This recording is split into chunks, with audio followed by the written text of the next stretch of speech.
문제달인 신의 손입니다. 2016년 제3회 노동시장론 해설 강의 시작하겠습니다.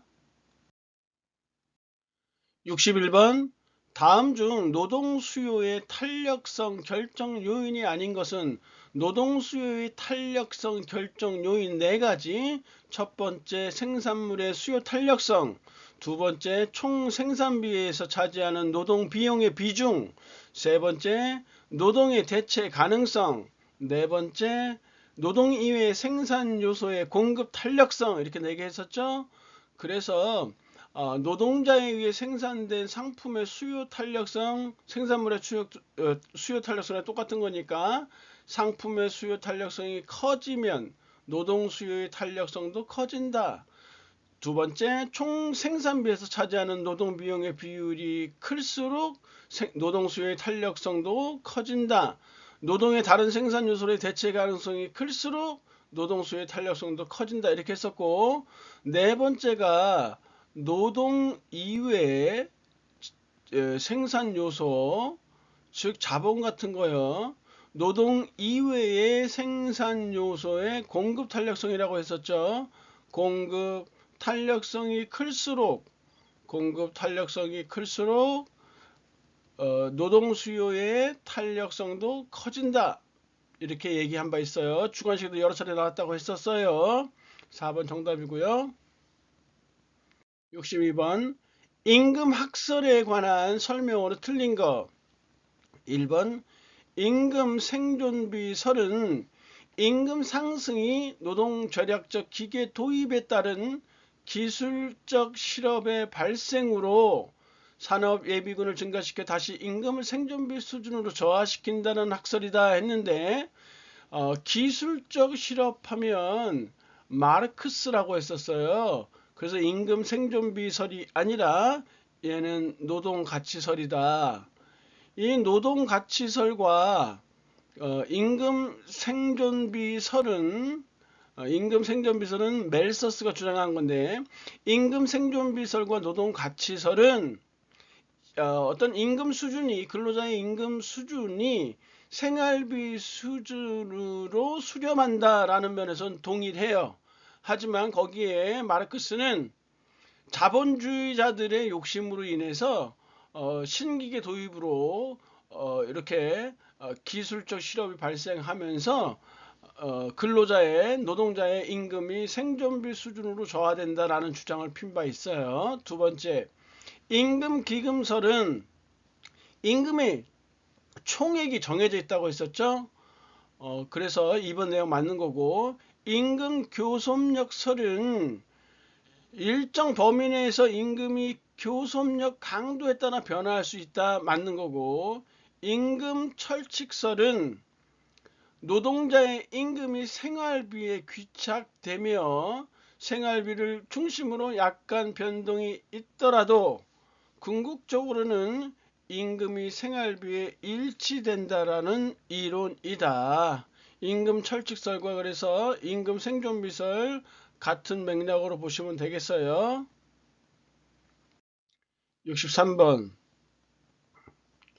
다음 중 사회적 비용이 상대적으로 가장 적게 유발되는 실업 했는데, 실업에 대해서 한 바 있었지만 다시 한번 정리하고 갈게요. 경기적 실업이란 무엇이냐면 불경기 때 생산물 시장의 총수요 부족으로 인해서 생산물 시장의 총수요 부족, 그 물건 살라는 사람이 없다는 얘기. 한마디로 생산물 시장의 총수요 부족으로 인해서 노동시장에서의 노동수요 부족으로 이어지는 실업이 경기적 실업이다. 불경기니까 생산물 시장에서의 총수요 부족이, 물건이 안 팔리니까 노동수요도 부족하겠죠. 이런 게 경기적 실업이다. 계절적 실업은 기후나 계절 변화에 따라 노동 수요의 변화가 심한 부문에서 일시적으로 발생하는 실업이다. 계절적 실업 말 그대로예요. 기후나 계절의 변화에 따라 노동 수요의 변화가 심한 부문에서 일시적으로 발생하는 실업이다. 대책이 있어야 되겠죠. 아까 경기적 실업도 대책이 있어야 되겠죠. 이건 총수요가 부족한 거니까 총수요를 증대시키면 되겠죠. 다시 말해서 경기적 실업은 대책이 총수요 증대 또는 유효수요 증대 이렇게 하면 되고, 계절적 실업은 기후나 계절에 따라서 노동수요의 변화가 심한 부문에서 일시적으로 발생하는 실업이 있기 때문에 예를 들어서 겨울 같은데 농촌에 그 동절기 때는 일자리가 없잖아요. 농촌이 없으니까. 그래서 뭐 휴경지 경작 등의 노는 땅이 있죠. 휴경지를 경작해서 유휴 노동력을 놀고 있는 유휴 노동력을 활용한다. 이렇게 유휴 노동력 활용 이런 것도 하나의 대책이 되겠죠. 뭐 한 가지 더 들자면 이런 거 있죠. 뭐 대체할 수 있는 대체 구인처, 이렇게 근로자를 구하는 대체 구인처를 확보한다든지 이런 게 있을 거예요. 마찰적 실업은 원인이 마찰적과 구조적 실업은 시험에 여러 차례 나왔다고 했었죠. 마찰적 실업은 그런 거죠. 신규 또는 전직자가 노동시장에 진입하는 과정에서 직업정보의 부족으로 인해 일시적으로 발생하는 실업이다.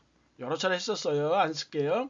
신규 또는 전직자가 노동시장에 진입하는 과정에서 직업정보의 부족으로 인해 일시적으로 발생하는 실업이다. 대책은 구인, 구직, 전산망의 확충, 직업 알선기간 활성화, 고용 실태 및 전망에 관한 자료 제공. 3개 했었죠. 구인, 구직, 전산망의 확충, 직업 알선 기간의 활성화, 고용 실태 및 전망에 관한 자료 제공. 이렇게 했었죠.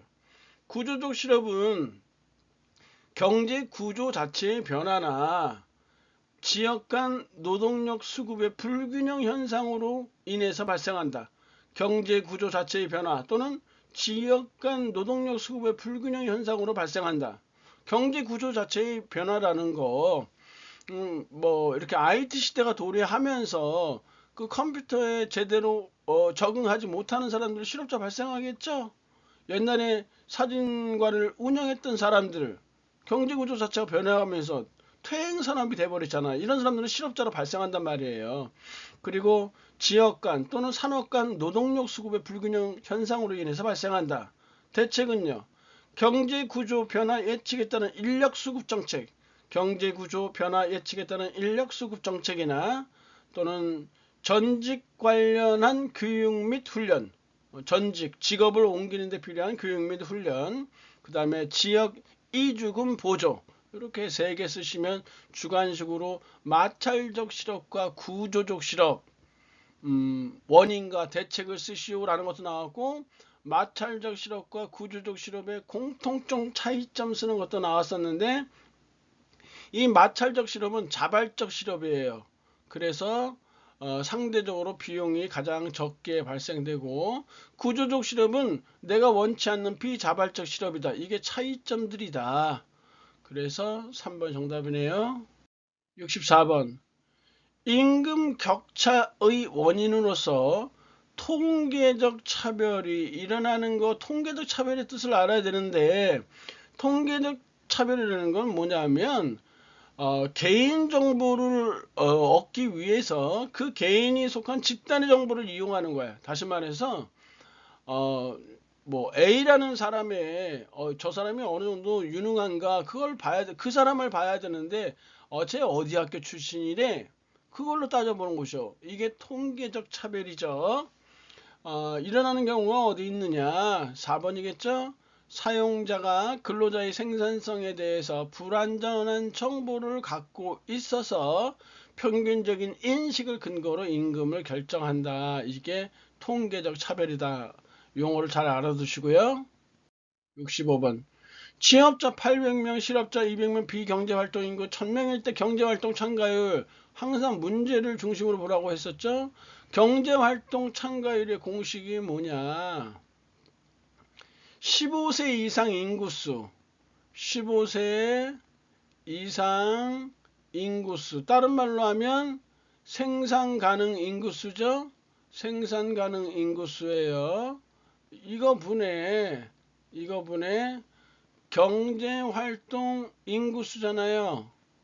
경제활동 인구수 비율이니까 곱하기 100 이렇게 했다. 그렇다면 우리는 15세 이상 인구수를 알아야 되는데, 인구수를 따질 때 15세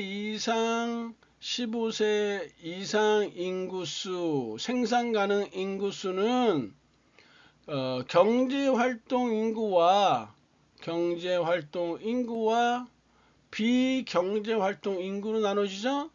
비경제활동 인구수로 이렇게 나눠지고, 경제활동 인구수는 다시 취업자 수와 실업자 수로 이렇게 분류된다고 했었어요. 그러니까 취업자와 실업자를 더하면 경제활동 인구수 나오겠죠. 여기 취업자가 800명이고 실업자가 200명이면 경제활동 인구는 1000명이겠죠. 그래서 경제활동 인구는 1000명이에요. 이렇게. 그죠? 그리고 생산 15세 이상 인구수를 우리가 알아야 되는데, 15세 이상 인구수는 경제활동 인구수와 비경제활동 인구수를 더하면 생산 가능 인구수가 나오겠죠. 경제활동 인구수가 1000명이고 여기 비경제활동 인구가 1000명이래요. 그러면 15세 이상 인구수는 1000 더하면 2000이겠죠. 이렇게 2000명 곱하기 100 하면 경제활동 참가율이 그냥 나오잖아요. 그래서 50% 이렇게 나온다. 뭐 산수죠. 이거 쉽잖아요. 그 다음 66번 1960년대 선진국에서 실업률과 물가 상승률 간의 상충관계를 개선하고자 실시했던 정책, 소득정책이에요. 즉 몇 차례 얘기했지만 소득정책은 근로자의 소득을 올려주기 위한 것이 아니에요. 다시 말해서 과도한 물가 인상과 임금 인상을 억제코자 했던 정책이 소득정책이다. 그래서 물가 상승률과 실업률, 임금이 높아지면 실업률이 발생하니까, 그래서 소득정책이 해당되어진다. 67번 노동조합의 역사에서 노동조합에 대한 걸 여러 차례 했었죠. 역사상 가장 오래된 조합의 형태, 직업별 노동조합이라고 했었어요. 산업별 노동조합은 오늘날 전 세계적으로 채택되어지고 있는 거라고 했었어요. 기업별 노동조합은 종단적 조직이며 파급 효과가 적고, 그리고 어용화될 가능성이 크다고 했었어요. 일반 노동조합은 2차 세계대전 이후에 완전 미숙련자와 자벽 노동자들이 중심이 돼서 설립한 조합이라고 했었어요. 이 3번의 직업별 노동조합이 산업혁명 이후에 발생한 노동조합의 형태인데, 이 사람들은 숙련 기술자들을 중심으로 자신들의 이익을 위해서 뭉친 거예요. 그래서 여기에는 연소자라든지 여성이라든지 미숙련자는 배제가 되어졌다는 얘기예요. 그거 잘 알아두세요. 68번 노동조합의 임금 효과에 관한 설명으로 틀린 것을 고르시오 했어요. 노동조합 조직 부문과 비조직 부문 간의 임금 격차는 불경기 시에 감소한다. 불경기 시에 커지죠. 증가한단 말이에요.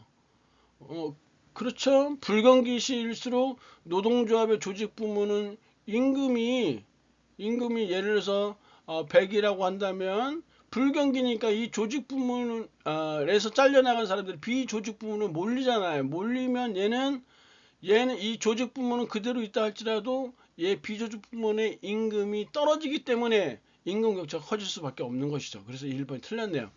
지금 68번 문제 많이 나오는 거예요. 노동조합 조직 부문에서 해고된 근로자들이, 그죠? 비조직 부문에 몰려, 불경기시요. 비조직 부문의 임금을 떨어뜨릴 수 있다. 이거를 우리는 파급 효과라고 했어요.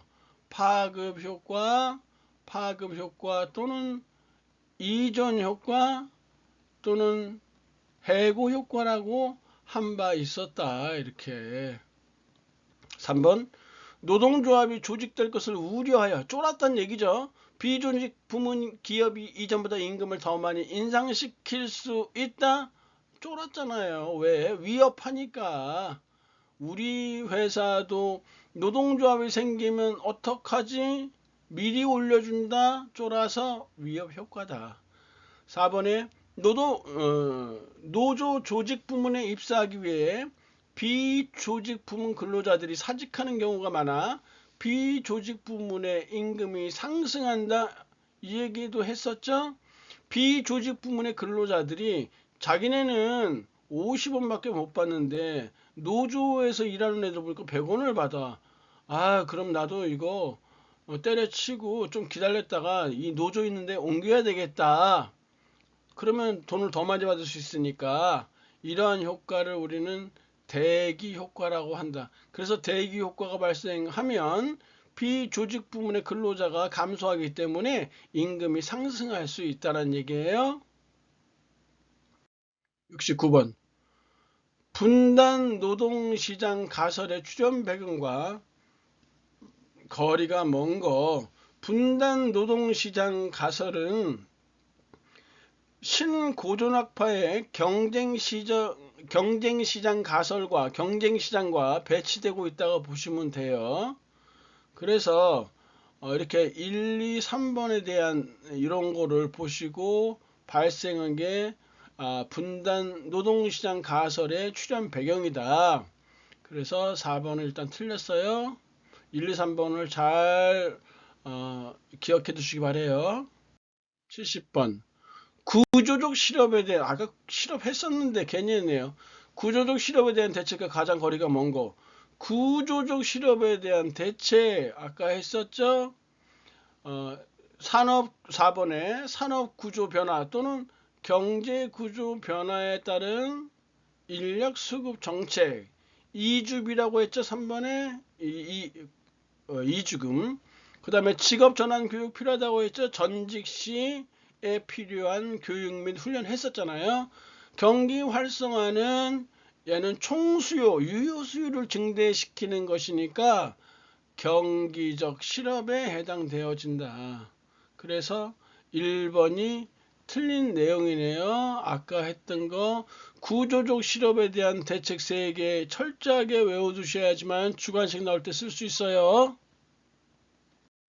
71번 임금체계의 공평성에 관한 설명으로 틀린 것은 했는데 우리가 임금에 대해서 임금 관리에 대해서 이렇게 3가지로 나눠봤어요. 임금체계 이렇게 했었죠. 임금체계는 공정성이 중시된다. 공정성이 중시되어지고 이 임금체계에는 어떤 것들이 있냐? 연공급, 직능급, 직무급 이런 것들이 있다고 했었죠. 이렇게 있다고 했었어요. 그 다음에 임금 수준은 어떻다고요? 임금 수준은 적정해야 된다고 했어요. 임금 수준은 적절해야 되죠. 적정성. 그래서 임금 수준을 우리는 평균 임금을 의미한다. 이렇게 얘기했어요. 평균 임금. 이렇게 했고, 임금 형태는 합리적이어야 한다고 했었죠. 합리성을 띄어야 한다. 합리성을 띄어야 한다. 다시 말해서 임금 형태는 고정급제냐 능률급제냐 나눌 수 있다고 했었어요. 고정급이냐 뭐 시간급 월급 이런 거 있잖아요. 아니면 능률급이냐 이렇게 한다고 했었어요. 자, 이거를 일단 임금 관리에 대해서 이렇게 3개를 알아두시고 임금 체계 공평성이라고 했는데 임금 체계는 공정성이라고 했잖아요. 이 공정성을 둘로 나누면 바로 이 공평성과 균등성으로 나눠지게 돼요. 공평성은 무엇이냐 하면 공평성은 공헌도에 비례해서 임금을 지급한다라는 거예요.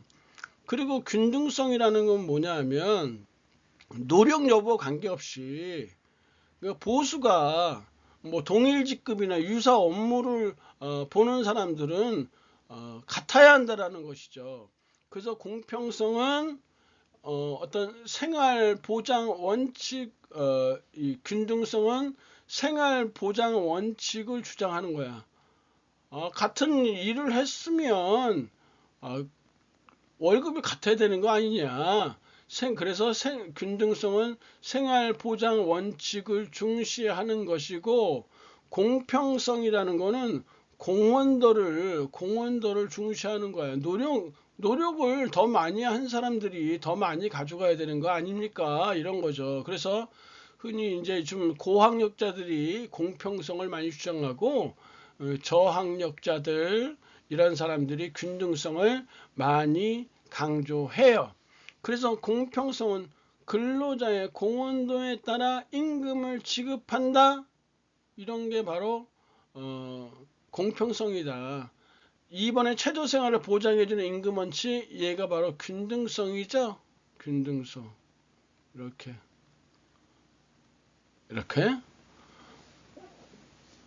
그래서 3번이 정답이에요. 72번. 기업별 조합의 상부 조합과 그리고 개별 사용자 간 또는 사용자 단체와 기업별 조합과의 사이에서 행해지는 교섭이 뭐냐 했는데, 이것도 한번 했었어요. 기업별 조합이 있죠. 그리고 상부 조합이 있어요. 이렇게 노동조합이에요.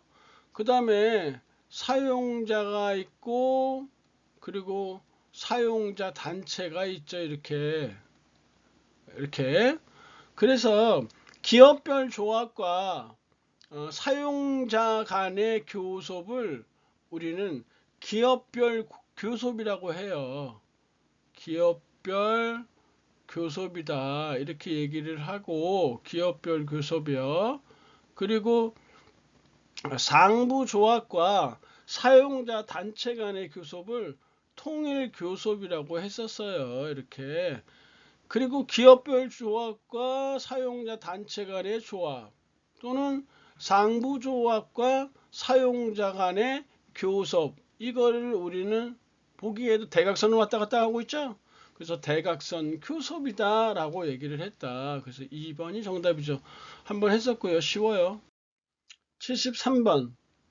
고정급제 임금 형태가 아닌 것. 성과급제지 뭐야. 이게 능률제예요. 74번. 우리나라에 10개의 야구공 생산업체가 있다. 10개 야구공업체. 야구공은 가격이 1,000원이래요. 기업의 야구공 생산하면서 노동의 한계 생산은 이렇고요. 우리나라의 야구공을 만드는 기술을 가진 근로자가 한 500명 된대요. 이들의 노동공이 완전 비탄력적이고 야구공의 가격을 일정하다고 할 때 균형 임금 수준은 얼마인가? 문제 더럽게 복잡하게 나온 것 같지만요, 사실은 간단한 거예요. 왜냐하면 균형 임금 수준이에요. 우리가 임금률을 따질 때 어떻게 했어요?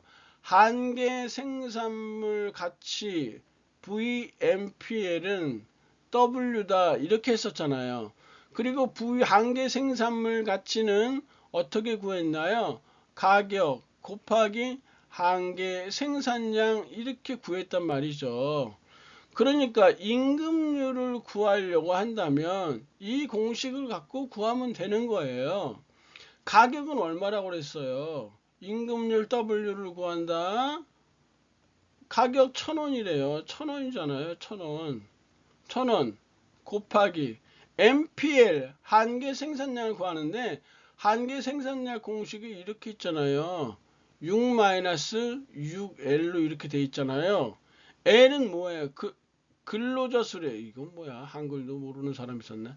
근로자의 수, 이렇게 돼 있잖아요. 그러면 MPL은 어떻게 해? 이 식이니까 600 마이너스 6 곱하기 L인데 L이 근로자 수란 말이에요. 야구공 만드는 기술을 가진 근로자가 500명인데 500명 넣으면 안 돼요. 왜? 그거는 10개의 생산업체에 모두 해당되어지는 것이니까. 그래서 이 500명을 10개의 업체에서 10개의 업체는 나눠줘야지 한 개의 업체에 대한 근로자 수가 나올 거 아니에요. 그 500을 10으로 나누면 우리가 50이 돼야 되겠죠. 이렇게. 그래서 이걸 갖다 쓰는 거예요. 그래서 1000 곱하기 MPL이 600 마이너스 6 곱하기 50 이렇게 쓰면 되겠죠. 이렇게 원래는 이렇게 가로 쓰면 좋겠죠. 그래서 1000 곱하기 요거 하면 300이죠. 600 빼면 300이죠. 300 이렇게 하면 30만 원이 될 것이다. 그래서 3번이 정답이에요. 이거 뭐 복잡할 것 같지만 복잡하지 않아요. 이렇게 한계 생산물 가치를 통해서 임금률을 잡는 게 중요해요. 용식만 알고 있으면 그래서 W를 구하기 위해서 한계 생산물 가치 공식을 활용해서 쓰면 되고 그리고 근로자가 500명이라서 대충 500명 넣어버리면 안 돼요. 여기 10개 업체라는 게 있었으니까 요거 10개 업체를 500명을 10개 업체로 나눈 평균 인원수를 갖다 놓고서 이렇게 하신다.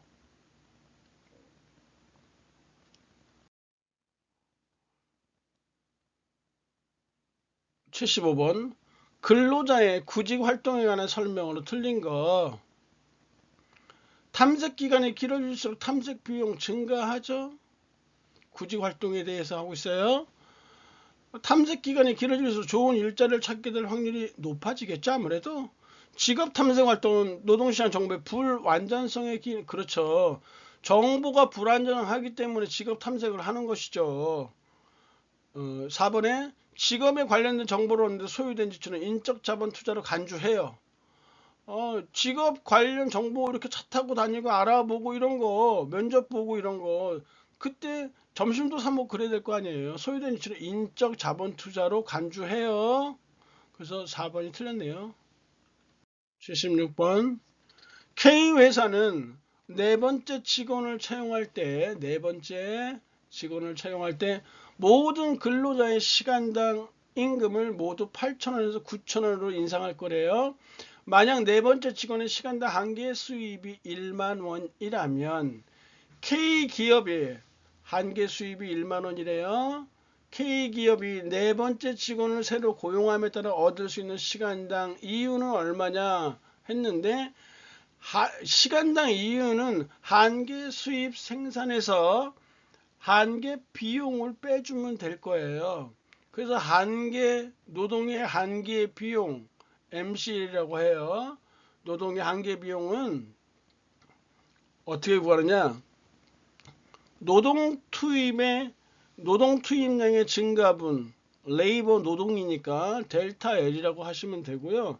이게 노동 투입 증가분이에요. 거기에 따른 비용의 증가분 총 노동 비용의 증가분 델타 C를 이렇게 구하시면 돼요. 자, 네 번째 직원 그 전에는 세 번째 직원이었을 거 아니에요. 거기에서 네 번째 직원을 채용했다고 했으니까 노동의 노동 투입량의 증가는 4-3이겠죠. 한 단위 증가한 거예요.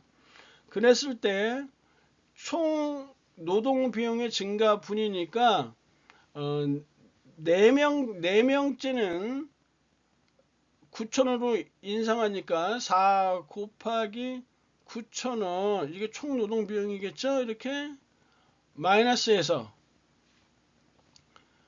3명째는 8,000원씩이었으니까 3 곱하기 8,000 이렇게 하시면 되죠. 그러면 4, 9, 36, 36,000원에서 38, 24, 24,000원 빼니까 12,000원이 나올 거예요. 그러면 노동의 한계 비용은 12,000원이라는 얘기예요. 그런데 한개 수입 생산이 10,000원이잖아요. 즉 MRPL 노동의 한계 수입 생산이에요. 얘가 10,000원인데 비용은 12,000원이 발생했단 말이에요. MCL은. 그러면 얼마 손해겠죠? 2,000원 감손해요. 이렇게. 뭐 요거만 한번 이해만 되셨으면 몇 차례 푸시면서 좀 익숙하게 해 놓으세요. 뭐 계산 내용은 어려운 건 없고요. 77번 마찰적 실업에 대한 실업이 또 나왔네요. 실업이 그러니까 세 문제가 한 회에 몽땅 나오는 거예요. 지금 경기 침체로 오는 실업은 경기적 실업이다. 이렇게 몰려서 나오는 경우도 있어요. 문제은행식 출제다 보니까. 구인자와 구직자 간의 정보의 불일치로 인해서 발생한다. 이거 답이네요. 그냥 볼 거 없죠. 기업이 요구하는 기술 수준과 노동자 공급하는 기술 수준, 이거 구조적 실업이잖아요. 이렇게 노동 절약적 기술 도입으로 해고가 이루어짐으로 발생한다. 이거 기술적 실업이잖아요. 기술적 실업은 마르크스가 주장했던 내용이라는 거 알고 계셔야 돼요. 또 더불어서 그래서 2번이 정답이다. 78번 내부 노동시장의 형성 요인 주관식에 많이 나왔다고 했었죠. 첫 번째 숙련의 특수성, 두 번째 현장훈련, 세 번째 관습, 네 번째 장기 근속과 기업의 규모. 숙련의 특수성이 뭐냐? 이런 거죠. 주관식으로 쓸 때 시험 문제 어떻게 나왔냐면 내부 노동시장의 형성 요인 3개를 쓰고 설명하셔. 이렇게 주관식에 엄청 많이 나왔거든요. 드럽게 많이 나왔다. 숙련의 특수성은 기업의 고유한 숙련은 내부 노동력에 의해 시간이 흐를수록 축적된다. 이렇게 쓰면 되겠네요.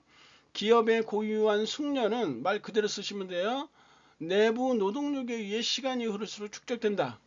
현장훈련 문서화되지 않은 현장의 노하우가 전임자에게서 후임자에게로 전수된다. 문서화되지 않은 현장의 노하우가 전임자에게서 후임자에게로 전수된다. 이렇게 하면 되고, 관습은 고용의 안정성에서 형성된 것으로서 고용이 안정돼 있으니까 계속 직장을 그만두는 사람이 없잖아요. 그럼 쌓이고 하다 보니까 관습이 생긴다는 거. 직장 내 관습이 생긴다는 거. 야, 우리 회사는 이런 관습이 있어. 이게 우리 회사의 어떤 문화야. 이런 거 있잖아요. 관습은 고용의 안정성에서 형성된 것으로 고용의 안정성은 사용자나 근로자 모두에게 중요하다. 이렇게 쓰시면 돼요. 관습은 고용의 안정성에서 형성된 것으로서 고용의 안정성은 사용자나 근로자 모두에게 중요하다. 이렇게 하시면 되고, 임금 수준이 아니에요. 하나가 더 있다고 했었죠. 장기 근속과 기업의 규모. 얘는 그냥 이 내용이 있다는 것만 알고 계시면 되고요. 주관식에서는 3개 쓰는 것만 나오니까 장기 근속과 기업의 규모도 내부 노동시장 형성 요인이다 라는 거 객관식 나올 때 대비해서 알아두시면 돼요. 79번 다음 중 기업들이 기업 내 승진이 정체되고 있대요. 승진 정체 대응에 도입하고 있는 제도와 가장 거리가 먼 거. 정년을 단축한다든지 자회사로의 파견, 조기 퇴직 유도, 연봉제 강화는 아니겠죠? 말이 상식적으로 안 맞네요. 연봉제를 강화하면 더 안 나가겠지. 80번 사회주의적 합의주의의 구체적인 제도적 장치인 노사정위원회. 이건 뭐 껌이죠. 3번 대학. 강의진님 고생하셨고요. 다음 시간에 뵙겠습니다. 감사합니다.